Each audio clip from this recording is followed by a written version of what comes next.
दुआ कीजिए कि सबका 40वां सबका बाल बच्चा करे, आप लोगों का भी 40वां आपकी आलो औलाद करें। ये दुआ कीजिए, जिंदे में नहीं मरने बाद, समझ रहे ना।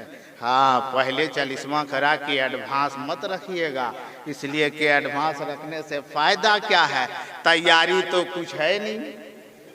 40वां की तैयारी पहले करके क्या कीजिएगा। आदमी जब परेशान हो जाता है, थोड़ी सी तू में घर में शुरू हो गया, उसके बाद कहता है या अल्लाह हमर कतिल मोवतियो नहीं है, काहे को मौत की दुआएं मांग रहा है। कौन सी तैयारी कर लिया है रे कि वहां जाएगा और एकदम जाके पहलवानी लड़ेगा। काहे को मांगता है कि हमें मौत दे दे। मेरे आका जनाब अहमद मुस्तफ़ा मोहम्मद मुस्तफ़ा सल्लल्लाहु अलैहि वसल्लम ने फरमाया है कि मौत की दुआएं मत मांगो। काहे को, जानते थे कि हमारी उम्मत के अंदर से पूरा खोखला है, मांगिए कि क्या करेगा रे।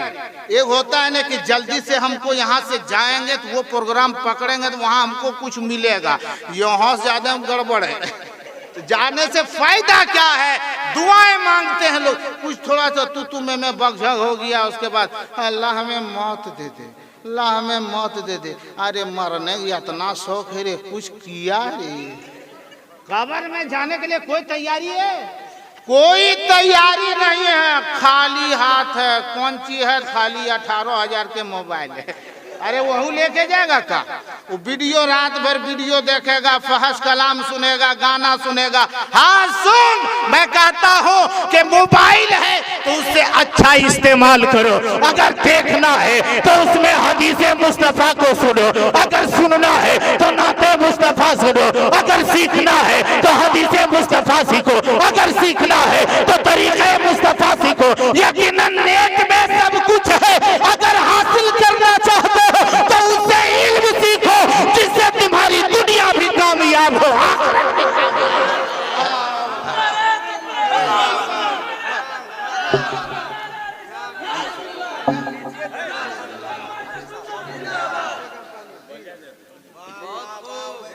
आज आदमी लोग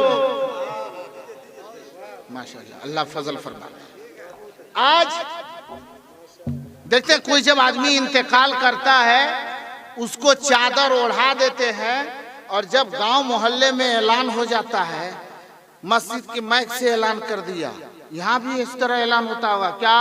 बहुत अफसोस के साथ ये ऐलान किया जाता है कि फलाने साहब के अब्बू फलाने मियाँ साहब इंतकाल कर गए हैं। तो सुनने के बाद क्या कहता है जानते हैं हजरत? वो कैसे मर गए? वहां दुआ पढ़ने का पढ़बे करेगा, ये नहीं कहेगा इन्ना लिल्लाहि व इन्ना इलैहि राजिऊन, सब कहेगा तो कल तो ठीक है ले मरले कैसे? अबे तुमको वो फिक्र का है, कोई मर गया मर गया, जाना तो सभी को है। दुआ पढ़ने के लिए तुझे हुक्म दिया गया है कि क्या करना, कैसे मर गया। आप दूसरा से कहोगे सुन लो कि जो कैसे मर गए, तो तू सुन के वो भी मर गया, वो भी सुना कि मर गया है, कैसे मर गया कैसे जानेगा वो? आप जाकर के उसी से पूछो कि तुम कल ठीके था आज मरा का है, तो वही जवाब देना। तुमको दुआ पढ़ने का है कि वहां जाके उसको कैसे मर गया उसके फिक्र में लगल है। तुम भी मरेगा, तुम अपने तैयारी कर। जब जाता है ना, जब जनाजे कब्र ये क्या कहते हैं चरपाई पे लेटा देते हैं मुर्दे को, जब इंतकाल कर जाता है चादर ओढ़ा दिया तो सब आदमी जाता है, तो जाने के बाद में गोड़ देखता है, अरे पैर देखता है, हाँ ये भी देख, इन लोग भी देखा हुआ है।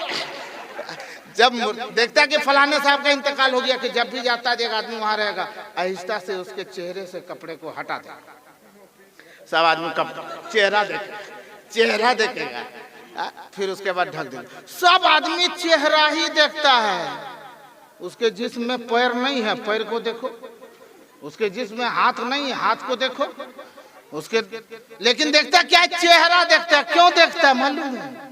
चेहरा देखने का हुक्म क्यों दिया गया है कि चेहरा देख के पता चल जाएगा कि दुनिया में ये कैसा आदमी था, कितना नेक आदमी था। ए मुसलमानों, मरने के बाद अगर अपना चेहरा खूबसूरत बनवाना हो तो तुम हर बार जोहर का वक्त हो जाए तो तुम वजू कर लेना,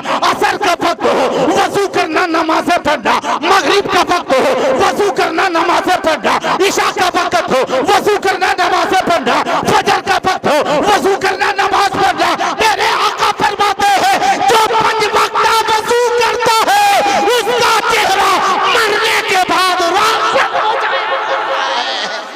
और जिंदाबाद जिंदाबाद। और इतना ही नहीं,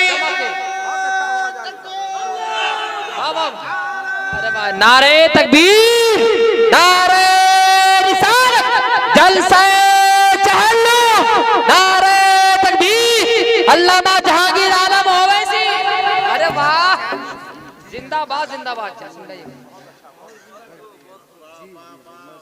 हश्र में उसका चेहरा खूबसूरत होगा जो ज्यादा से ज्यादा वजू करेगा। और आजकल आदमी वजू कम करता है, फेरन लवली ज्यादा करता है। वजू कम करता है, फेस वॉश का कोई कहना ही नहीं रह गया है। पर पचाड़ा पर पचाड़ा, पुटी पर पुटी, पचाड़ा पर पचाड़ा। अरे ये सूरत बना के यहाँ खूबसूरत तो हो जाएगा रे, लेकिन पता चलेगा मरने के बाद न रे बउआ कि क्या होता है। अपने चेहरे को खूबसूरत बनाओ तो वजू करके खूबसूरत बनाओ। कि तुम बार बार वजू करते रहोगे, नबी का फरमान है, किसी दुनियादार का फरमान नहीं है, मेरे आका का फरमान है। दुनियादार का फरमान उसका कहना बदल सकता है, लेकिन ज़मीं बदल सकती है, आसमां बदल सकता है, फरमाने मुस्तफा बदल नहीं सकता। मेरे आका ने फरमाया कल क़यामत के दिन उसका चेहरा सबसे ज्यादा खूबसूरत होगा जो ज्यादा से ज्यादा वजू करेगा। अब बताइए कि हम लोगों का चेहरा कते खूबसूरत रहेगा जो जुमा जुमा वजू करेगा। और तो उससे ज्यादा वजू तो है नहीं, जुमा का जुमा वजू है, बस जुमा का जुमा, और वह 2 रकात के लिए। हाँ, 2 रकात के लिए। आज हम इतने तबाह हैं, आज हम इतने बर्बाद, देखते नहीं। हाँ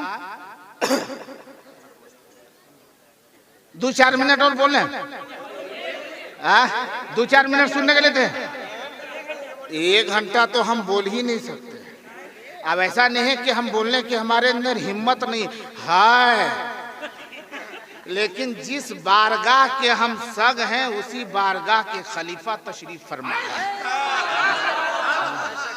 इसलिए इन बुजुर्गों की खिताबत को सुनना है हमको, तो आप कभी भी सुन लीजिएगा। हाँ, हम ऐसा मिल जाएंगे, ये गया से आएंगे और हम गिरिए दिखे हैं हम गिरिए दिखे हैं और हजरत गया से आएंगे तो देर हो गया ना, इसलिए 2-4 मिनट और बर्दाश्त किए। पूरा मजमा बोले या रसूल अल्लाह, और जोर से बोलो सुभान अल्लाह। अब मुसलमानों, मरने की तैयारी कुछ है, कुछ किए हैं, सब की तैयारी। देखिए माइक का इंतजाम, जलसा होना है आज की तारीख में 29 तारीख को, जो भी तारीख वो बदल गई अभी, लेकिन 29 तारीख को जलसा होना है। लेकिन माइक वाले का बयाना और माइक का इंतजाम 1 हफ्ता पहले। बिरयानी आप लोगों को खिलाएंगे 29 तारीख को, लेकिन बिरयानी का चावल 24 तारीख को ले आया। खाना बनेगा 29 तारीख को शाम में, और डेग सुबह से इंतज़ाम, चूल्हे का इंतज़ाम। पहले मैंने कहा जनाब जमाल साहब, मैंने कहा साहिबे खाना, आखिर ऐसा क्यों कर रहे हैं? मिलाद तो ईशा के बाद है ना, तो माइक का इंतज़ाम हफ्ता दिन पहले, डेग का इंतज़ाम 1 दिन पहले, चावल का इंतज़ाम 2 दिन पहले। ऐसा क्यों कर रहे हैं? अरे जब मिलाद शरीफ इधर शुरू, इधर डेग चढ़ाई दीजिए। बोला हजरत वैसा नहीं होगा। हम बोले क्यों? बोला कोई काम को अंजाम तक पहुंचाने के लिए अरे उसकी तैयारी पहले करनी पड़ती है। मैंने कहा जब दुनिया का एक काम करने के लिए तैयारी पहले से करनी पड़ती है, जब ये यकीन है कि हमें मरना है, तो मरने से पहले मरने की तैयारियां क्यों नहीं करते? मरने की तैयारी लेकिन कैसे करें? क्योंकि बताइए बाल सफेद हो गया है, आप कुछ तैयारी कीजिए, मरने की कुछ तैयारी कीजिए, मरने के बाद क्या होगा उसके लिए कुछ इंतजाम कीजिए। तो जवाब क्या होता है? जाल दन मौसम में है दखल तो वहाँ बहादुरी लड़ने जाना है, वहीं देखा जाएगा। क्या देखा जाएगा? वहाँ लोग क्या देखते हैं? वहाँ भी वह चेहरा देखते हैं। वहां भी वही चेहरा देखते। जब कब्र में मुर्दे को रख दिया जाता है, उसके बाद उसके चेहरे से कपड़े को हटा दिया जाता है और सारे लोग एक के बाद देखते देखने के बाद हाँ ठीक है ठीक। दूसरा तो तुम हटो हम देखते हैं। दूसरा गया हाँ ठीक है। तीसरा भी जाता है, कहता हाँ ठीक है। अरे ठीक है ये है तो बाहर में कह रहा मैं तुम चल। जब वो ठीक है तो तुम बाहर में काहे को? ठीक है चेहरा क्यों दिखाया जाता है? इसलिए दिखाया जाता है कि देख तेरे तरह ये पैर वाला है, तेरे तरह ये हाथ वाला है, तेरे तरह ये आंख वाला है, तेरी तरह ये जुबान वाला है, तेरी तरह ये कान वाला है। कल आज से पहले तेरे तरह ये चलता था, तेरे तरह खाता भी था, तेरे तरह घूमता भी था, तेरे तरह जागता भी, तेरे तरह सोता भी, तेरे तरह उठता भी, तेरे तरह खड़ा भी होता था, तेरे ही तरह था। लेकिन आज देख पैर है लेकिन उठने के काबिल नहीं, हाथ है लेकिन इशारा करने के काबिल नहीं, आंख है लेकिन खोल के देखने के काबिल नहीं, कान है लेकिन वो जुबान है लेकिन वो बोल सकता नहीं। देख सब कुछ है लेकिन बेहिस्सा हरकत पड़ा है। आज देख किस तरीके से मजबूर ये पड़ा है, कल तुम्हें भी इसी तरीके से कब्र में जाना पड़ेगा। अरे कहाँ आया है मालूम नहीं, कहाँ जाना है मालूम नहीं। सब सामान्य सफर ठीक करो, कब होगा सफर मालूम नहीं। तैयारी करो, इसकी तैयारी करो। जानते हैं खुश नसीब है वो मरहूम मगफूर जो आज दुनिया से गए, जिनका ये 40वां हो रहा है और वो जाते जाते अपने बाल बच्चों से क्या कह के गए हैं। एक मशहूर ज़माना कलाम है, एक शेर हम भी पढ़ें, इजाज़त है? पढ़ दीजिए। हाँ वैसे तो हम तो इजाज़त सब से नहीं लेंगे, बड़े हजरत से, क्योंकि हम लोग को अगर पढ़ने लगेंगे तो हजरत कहेंगे का जरूरी है भेपर लेट के सामने डिबिया लेके घूमने की। इसलिए मैं सोचता कि एक शेर में पढ़ूं। अरे डिबिये सहित क्या कीजिएगा, जब भेपर लटवा नहीं रहेगा डिबियों से काम चलाइएगा ना। तो बस एक शेर सुनेंगे कि वो मरहूम मगफूर जा रहा है दुनिया से, तो अपने बाल बच्चों से, अपने पोतों से, अपने बेटों से, अपने नवासों से, नवासियों से, बेटियों से क्या करे कि जाता हूँ मैं दुनिया से, अरे मुझको ना भुला देना। जाता हूँ मैं दुनिया से, मुझको ना भुला देना। कि चाहता हूँ मैं दुनिया से, अरे मुझको ना भुला देना। चाहता हूँ मैं दुनिया से, अरे मुझको ना भुला देना। जब याद मेरी आए, जब याद मेरी आए, अरे बख्शिश की दुआ देना। जब याद मेरी आए, बख्शिश की दुआ देना। और तुम चाहते हो मेरे पोतों मेरे बेटों, मरहूम क्या कहता है, मेरे बेटों मेरे पोते, तुम चाहते हो मुझको मिल जाए अगर जन्नत। कि तुम चाहते हो मुझको मिल जाए अगर जन्नत। तुम चाहते हो मुझको मिल जाए अगर जन्नत, तो कुरान कुरान कुरान मुक़द्दस को अरे पढ़ पढ़ के सुना देना। जब याद मेरी आए, बख्शिश की दुआ देना। अब बाप से मोहब्बत करने वालों को हमने देख लिया, माँ से मोहब्बत करने वाले हैं, माँ से मोहब्बत करते हैं। अरे बोलिए ना भाई, माँ से मोहब्बत करते हैं? माँ को देखना, माँ को देखना, माँ को देखना, अरे जोर से बोल, माँ को देखना, बाप को देखना, उस्ताद को देखना, पीर को देखना, फिर से बोलो पीर को देखना। आप चुप हो गया कि गड़बड़ ना हो जाए, मैंने दोबारा हम कहीं गड़बड़ाए नहीं, अभी ठीक है चल रहे हैं। बाप को देखना, माँ को देखना, उस्ताद को देखना, पीर को देखना, बीवी को देखना। जोर से बोलिए, सवाब है। देखिए कर, हाँ सवाब तो है, बीवी देखना सवाब है, लेकिन अपन बीवी देखना सवाब है। हाँ इसी तरह बोले हजरत, बोला कि ये बताइए कि बीवी ने कहा अपने शोहर से, नौजवान देखते नहीं आज ये नौजवान लोग, माँ जब तक शादी नहीं हुई है तब तक माँ से काफी मोहब्बत है, और जब शादी हुई उसके बाद 6 महीना, साल, 1.5 साल, 2 साल के बाद में कैसे वो है वो फूंक मारती है, सब मौलवी मौलाना फूंक खत्म।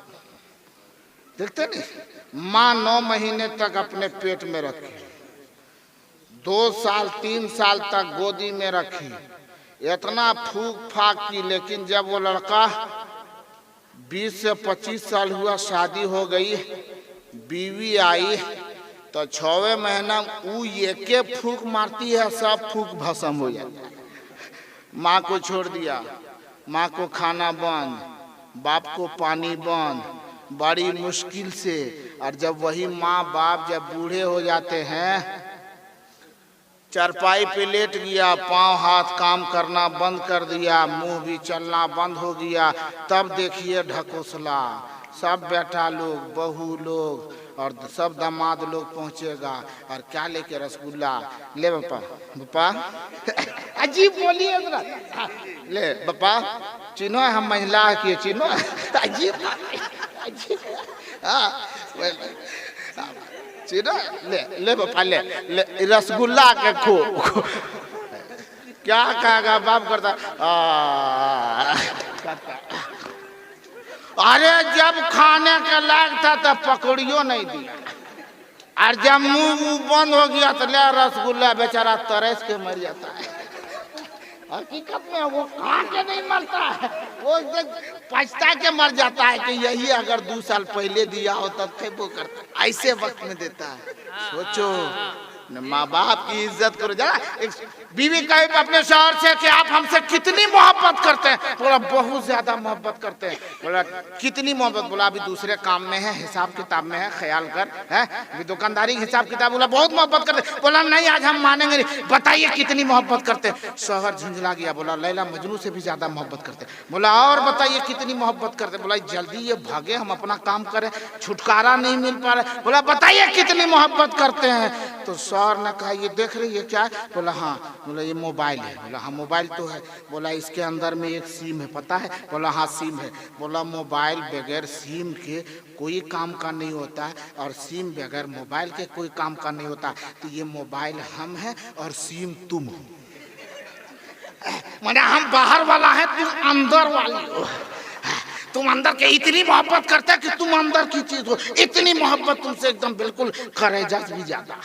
अच्छा हाँ, बीवी बहुत खुश हुई, हर दिन की तरह नहीं, आज आज बढ़ चढ़ के नाश्ता है, खाना है, कोरमा है, कबाब है बना रही। उसकी सहेली आई, बोला आज मुस्कुरा भी रही है और बढ़िया बढ़िया खुशबूदार खाना बना रही है, क्या बात है? बोला आज अजीब खुशी मिली है। बोला क्या खुशी मिली है? तो वो कहती है खुशी ये है कि मेरा शौहर मुझसे बड़ी मोहब्बत करता है। बोला कितनी मोहब्बत करता है? बोला उन्होंने कहा है ना कि हम मोबाइल हैं और तुम सिम कार्ड हो, सिम हो, हम मोबाइल है तुम सिम हो, देखो कितनी मोहब्बत करता है।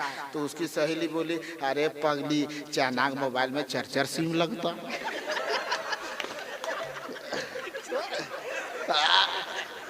ख्याल रख, अब पता नहीं कौन सिम में इनकमिंग और आउट गोइंग है कि नहीं, सिम तो बहुत है।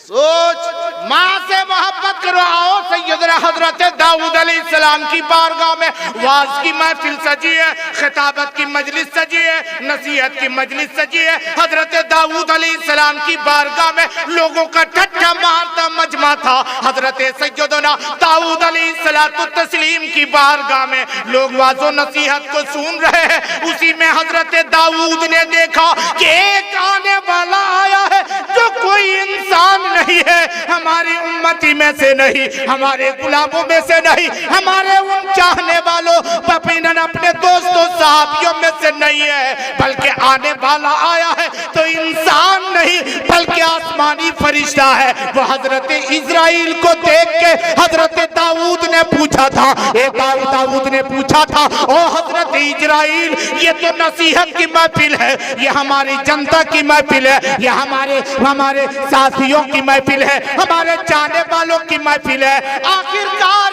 इस मजमे में तेरे आने का सबब क्या है? तो हजरत इस्राइल ने कहा था कि हुजूर हम आए हैं इसलिए कि इस महफिल में एक नौजवान बैठा है और टाइम हो रहा है इसके रूह निकालने का, और इसके रूह निकालने का टाइम हमको दिया है और जगह भी दिया है, इनके घर में निकालना है और ये आदमी अभी तक यहीं बैठल है, तो जाएगा कब, इसी के इंतजार में है। जब मजमा खत्म हुआ वो नौजवान चला अपने घर। नूरी फरिश्ते को तो देख नहीं पा रहा है, पीछे पीछे ये मलकुल मौत, आगे आगे वो नौजवान अपना घर पहुंचा।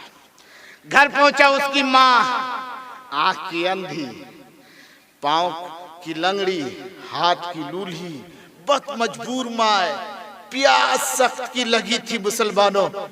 माँ ने जो ही पांव की आहट को सुना है, माँ कहती है बेटा आ गया, मुझे प्यास लगी है, पानी पिला दो। नौजवान घड़े के करीब गया, घड़े के करीब गया, पानी लेके आया और पानी लेकर आया अपनी माँ के करीब दिया, माँ ये पानी ये पी ले। माँ अभी पानी पीना शुरू की, मलकुल मौत आ चुका है, चंद लम्हा बाकी है नौजवान की रूह निकालने का। इतने में माँ उसकी पानी पीती है और पानी पीने के बाद हाथों को उठा देती है और कहती है, ए मौला मैं प्यासी थी, प्यास से हलक सूख रहा था, प्यास से हलक कांटे बन गए थे, मैं इंतजार कर रही थी, लेकिन मेरा बेटा आया, मेरी प्यास को बुझा दिया, अपने पानी पीने से पहले मुझे पानी पिलाया।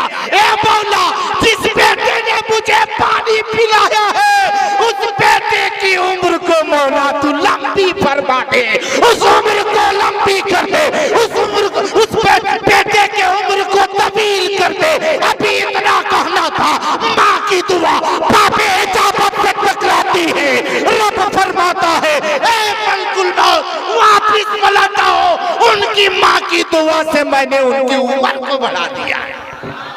मुसलमानों,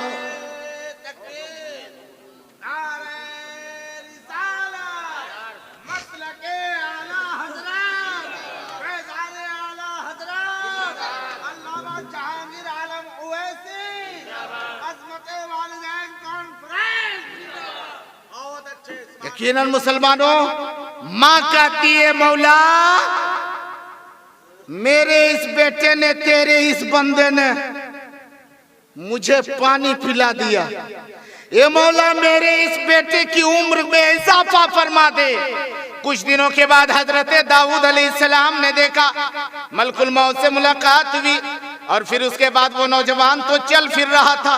कई दिन गुजर गए, महीना गुजर गया, मलकुल मौत से जब मुलाकात हुई हजरत दाऊद ने पूछा, मलकुल मौत उस नौजवान की उम्र तो खत्म हो चुकी थी, आखिर उसकी रूह को तूने निकाला क्यों नहीं? वो आज भी जिंदा उस दिन कह रहा था ये अब मरने वाला है। तो मलकुल मौत ने कहा, ओ अल्लाह के नबी सुन लीजिए, उसने अपनी माँ को एक गिलास पानी पिलाया और माँ ने उसकी उम्र की बरकत की दुआ कर दी। अल्लाह ने माँ की दुआ, अल्लाह ने उस नौजवान की माँ की दुआ को कबूल फरमाया और रब ने उस नौजवान की उम्र में बरकतें अता फरमा दी। कितनी उम्र बढ़ा दी गई है मलकुल मौत? बता कि उनकी उम्र कितनी बढ़ा दी गई? मलकुल मौत ने कहा अल्लाह रब्बुल इज्जत ने इसकी 30 साल उम्र को बढ़ा दिया है। मुसलमानों, माँ की दुआ की अजमत को समझो। आज हम और आप हैं, माँ कह रही है, कहने के लिए रे पानी दे रे, अरे रे बाबू रे रे रे देखो दादी पानी मांगो, दे दियो रे, हम जाए क्रिकेट खेल रहे। भाई किया गेम खेलने चला गया, गेम खेलने में मशहूर है, टीवी बंद नहीं होगा, सीरियल बंद नहीं होगा। माँ हाँ ये पबजी का तो कोई जवाबे नहीं है, इसका कोई जवाबे नहीं है। सब लड़का लोग ले लेके बैठा है। हाँ पबजी मर मर मर मर मर मर, फिर थोड़ा कते मारेगा रे, मार ले जितना मारना है, जो कब्र में मराएगा तो पता चलेगा। सोच, अपने आप की तैयारी करो। जानते एक रिवायत और बोलो, बस 2-3 मिनट और सुनेंगे। हाँ एक रिवायत और बोलो। हजरत सैयदना अली रजी अल्लाह ताला अन्हु की जाते गिरामी है। अली मुर्तजा शेर खुदा मक्के में है, चंद साथी हैं, रात का सन्नाटा है, तारीकी है, सारे लोग चैनो आराम की नींद सो रहे हैं। इतने में हजरत अली रात के सन्नाटे में सुनते हैं किसी की बिलखने की आवाज आ रही, किसी के तड़पने की आवाज आ रही है, किसी के रोने की आवाज आ रही है, किसी के गिड़गिड़ाने की आवाज आ रही। हजरत अली ने कहा अपने साथियों से, देखो कोई रो रहा है, कोई बिलख रहा है, कोई तड़प रहा है, कोई रोने की आवाज आ रही है, कोई रोता है, देख वो रोने वाला कौन है।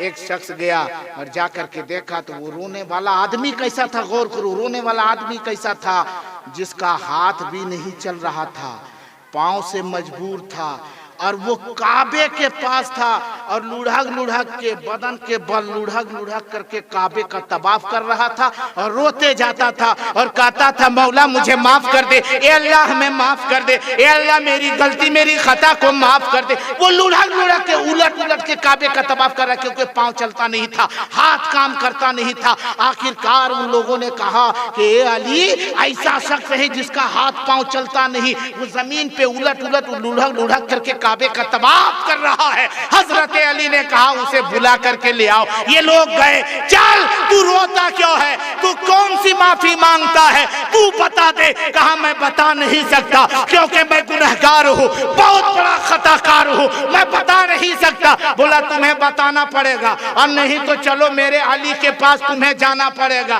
कहा चला तो जाऊंगा, लेकिन जाऊंगा कैसे, पैर नहीं चलता है, हाथ नहीं चलता है। बोला कांधे पर उठा करके ले जाऊंगा। वो शख्स सोचा कि अली के पास जाऊंगा और अली के दोस्तों के कांधे पर जाऊंगा, मेरी खुशनसीबी कितनी है। वो शख्स को कांधे पर उठाया है और उठाने के बाद अली के पास लेके गया। हजरत अली से अली ने पूछा, आखिर तुम इस तरह बिलख क्यों रहा था, इस तरीके से रो क्यों रहा था, इस तरीके से तुम गिड़गिड़ा क्यों रहा था, तेरे रोने की वजह क्या है, सबब क्या है। उन्होंने कहा ए अली मैं बताऊंगा नहीं। बोला बता दो। बोला मैं नहीं बता सकता। हजरत अली ने जोर दिया कि बताओ, तो उस शख्स ने कहना शुरू कर दिया कि मैं बाप का इकलौता बेटा था। बात को सुनो, मैं बाप का इकलौता बेटा था, मेरा बाप बहुत बड़ा मालदार था, रईस था, सोने चांदी के अंबार है मेरे घर में ढेर लगे हैं। बाप ने मेरे लिए तिजोरी को खोल रखा था, जितना चाहता नोट पैसे निकालता और ले जा करके मैं उसे खत्म करता। यहाँ तक कि मेरी आदत बिगड़ गई, बुरों की संगत लग गई, शराबियों की संगत लग गई, जुआरियों की संगत लग गई। अब मैं जुआबाजी में करने लगा, जुओं के अड्डे पे जाने लगा, गुनाहों के अड्डे पे जाने लगा। मैंने पैसे को बहुत बर्बाद किया। जब मेरे बाप को पता चला है, मेरे बाप ने मुझसे कहा कि तुम जुआरी हो, जुए के अड्डे पे जाते हो, तुम शराबी हो, शराब के अड्डे पे जाते हो, तुम फला के पास जाते हो, वो गुनाह करने वालों गुनाह के अड्डे पर जाते हो। आज से तेरे लिए तिजोरी लोग है, तेरे लिए कोई पैसे नहीं है। अब उस नौजवान ने कहा, जब मुझे बाप ने डांटा, मैं एक गोशे को पकड़ा, कोने को पकड़ा, बहुत रोया कि मैं बहुत बड़ी मैंने गलती कर दी है। लेकिन मेरे साथी आते रहे, जुआरी मेरे पास आते रहे, मुझे बहकाते रहे, शराबी मेरे पास आते रहे, मुझे बहकाते रहे, गुनाहगार मेरे पास बदकिरदार लोग आते रहे, बद अखलाक लोग आते रहे, मुझे बहकाते रहे। एक दिन मेरे अंदर का शैतान उभरा है और मैंने कहा अब्बा, मेरे बाप वो तिजोरी की चाबी दे दो। बाप ने कहा चाबी नहीं दूंगा। मैंने इसी गुस्से में, वो शैतान मेरे ऊपर उभरा और मैंने हाथ को उठा दिया अपने बाप पे। मैंने हाथ को उठाया था, मेरे बाप के आंखों में आंसू आ गए। मेरे बाप को मेरे बाप का चेहरा मुरझा गया। मेरे बाप बिलखने लगा, मेरे बाप के आंखों से आंसू आने लगे। मेरे बाप ने चंद कपड़े को झोले में समेटा है और अपने घर से मेरा बाप निकल चुका है, पता नहीं कहां चला गया। मैं गुनाहों में बोलो पिस रहा, लेकिन मेरा बाप है, मेरा बाप है। मेरे बाप मेरी नजरों से गायब हो चुके। मैं यासी करता रहा, अचानक मेरे हाथ में फालिज लग गई। हाथ काम करना बंद कर दिया, पांव चलना बंद हो गया।